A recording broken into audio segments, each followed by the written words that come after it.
Namaste, this is David Hawthorne at astroview.com. Today is the 28th of November 2013. The following is the Vedic astrology reading for Russell Brand, based on the 4th of June, 1975, at midnight, 12 p.m. in Grays, England. Now, this birth time is from his book, My Bookie Wook. He is an English comedian, actor, radio host, author, well-known celebrity worldwide. He was an only child in his family. His parents divorced when he was just 6 months old. He was raised by his mother, and he does describe his childhood as isolated and lonely. When he was 8, his mother contracted uterine cancer and then breast cancer a year later. During her treatment, he lived with relatives. He left home at 16, started using illegal drugs. His theater debut was at the age of 15. He became very successful worldwide. Later, he married the singer-celebrity Katy Perry in October 2010 in a Hindu ceremony in India.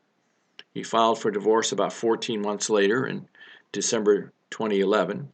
He has been drug-free since 2003, and he cites transcendental meditation for his recovery from his drug use. He's quite a brilliant person, does a lot of talk shows on consciousness, and very much pro-society, pro-world. He wants everybody to have happiness, and he's a very good spokesperson for change. Let's take a look at his chart.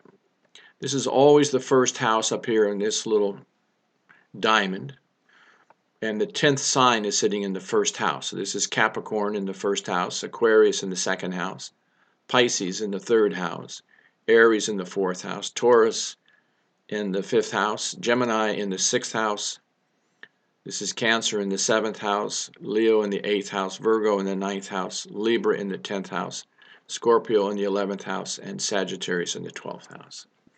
He does have Moon, Mars, and Jupiter in Pisces in the third house, Ketu, the southern node of the moon, Sun, and Mercury in the fifth house in the second sign of Taurus. This is the fifth house, second sign of Taurus.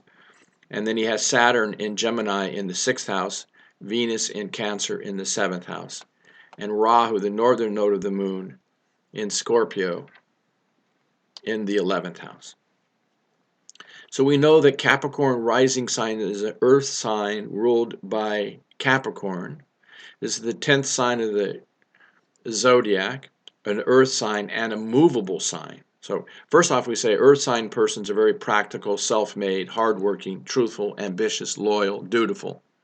And the first house of self, fourth house of home life, seventh house of marriage, 10th house of career are all four movable kendras. So he's not afraid to go places and do things. Saturn can be very much helping others because this is Capricorn ruled by Saturn. Let's take a look at some situation here. Saturn rules the second house of Aquarius. This is the house of continuation of family life. If Saturn is badly placed or weak, or if the second ruler is badly placed or weak, then it causes discontinuation of family life. So Saturn in his chart is down here in the sixth house. Now the sixth house, the eighth house, and the 12th house are known as Dustan Bhavas, inauspicious houses. Planets going there become weak. So this automatically connects his second house of continuation of family life with the sixth house of conflicts, disputes, litigation, bankruptcy, and divorce. So his parents divorced. He had this lonely childhood, that's Saturn, very much loneliness. And he got a divorce in his own marriage. There's that Saturn in the sixth house. And this also says that he gets himself into trouble through speech. Second house is your wealth, your status, continuation of family life, and speech. And it's in the house of conflict. So a lot of people misunderstand him, take him the wrong way, think that he's being negative, when I think he's just being very frank, intelligent, and enlightened. But that's my personal opinion. But my point is, Saturn ruling his second house is in that sixth house, so it does cause some conflict. Now look at this third house of Pisces. This is the house of independence and entrepreneurial activities. This is pretty powerful. So Moon is in Pisces. Now that always makes a person very tender-hearted, very emotional, very sensitive, very creative, and it gives a person tremendous compassion for others. He should never doubt his intuition. He should always be involved in creative projects. Moon is our emotional state, what's on the mind and the subconscious, and it's in Pisces, the 12th and final sign of the zodiac. So a very refined, emotional, sensitive, intuitive person. And Moon is the public, and it's in the house of entrepreneurial success.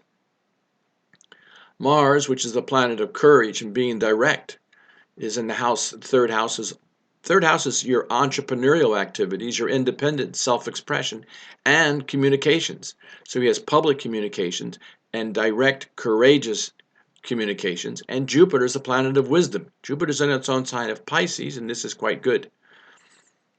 When planets in its own sign is quite favorable. So he can also speak on law and religion and education as well. So this is quite powerful. Now, just so you know, Jupiter rules this 12th house of foreign lands, and it's extremely well placed in the third house. This gives successful entrepreneurial ventures in foreign lands. Now we come to the 5th house of mind and education and children. So he's got Ketu, the southern node of the moon, in the 5th house of mind.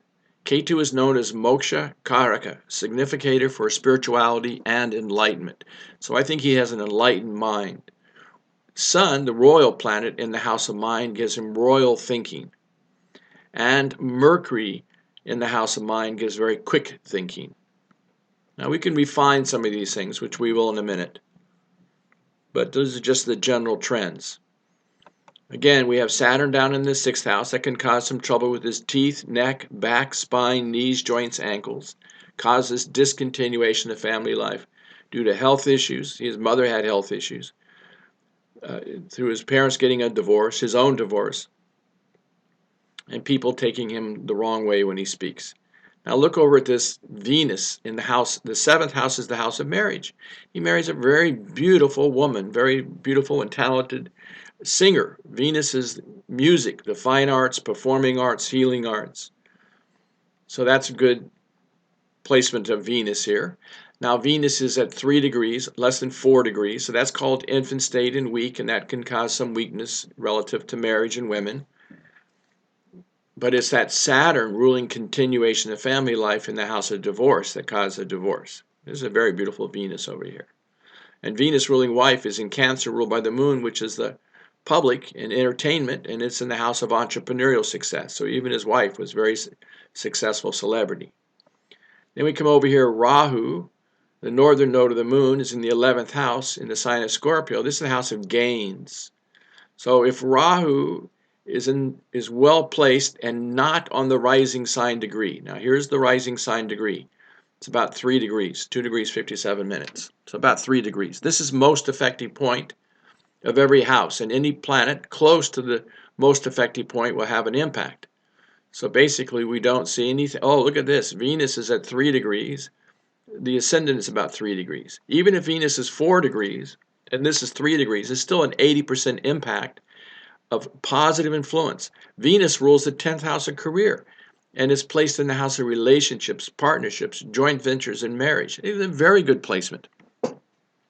And because it's close to the rising sign degree, it's aspecting the 1st house. It brings Venus significations to him. It gives him good appearance, fine arts, performing arts, healing arts, entertainment, music, fashion, theater. Very good. Now, because Rahu is not at 2 or 3 degrees, it's not afflicting any houses, signs, or planets. So this can give enormous income. The only problem is that Rahu is in his Scorpio, which is its debilitation sign, and I think that opens him up to the drug experience that he went through. And it's connected with friendships. Now, for the Capricorn rising sign, we do say that the 8th ruler, Sun, is a malefic planet. And we say that the 12th ruler, Jupiter, is a malefic planet. But if they're not on the rising sign degree, there's no negative impact. So look at the Sun. It's at 19 degrees. The rising sign's about 3 degrees. Jupiter's at 23 degrees. This is 3 degrees. So the good news is that Sun and Jupiter are not afflicting any houses, signs, or planets. If planets are not within 5 degrees of each other, there's no impact. So Jupiter is 7 degrees from Mars and 13 degrees from Moon. No problem. Jupiter aspects 5 houses away, but it's 20 degrees from Venus, 7 houses away, and 9 houses away. And it's 16 degrees from Rahu. So Jupiter's causing no trouble. That means that Jupiter can protect its own significations. 12th house, foreign lands, intimacy, long distance journeys. And Sun, ruling the 8th house of inheritance and windfall and easy money, is in the house of investments. You can have royal investments. And Sun at 19 degrees is 12 degrees from Ketu, 10 degrees from Mercury, no problem. And it's not causing any trouble with Rahu. So the malefic planets in his chart, the 4 malefic planets, are causing no grave mishaps or misfortunes. Look at this birth time. He was born in a Saturn main period. It lasted for the first 8 years of his life. And he described his first 8 years as hell. He said he was very, how do you say it here? He said he was isolated and lonely.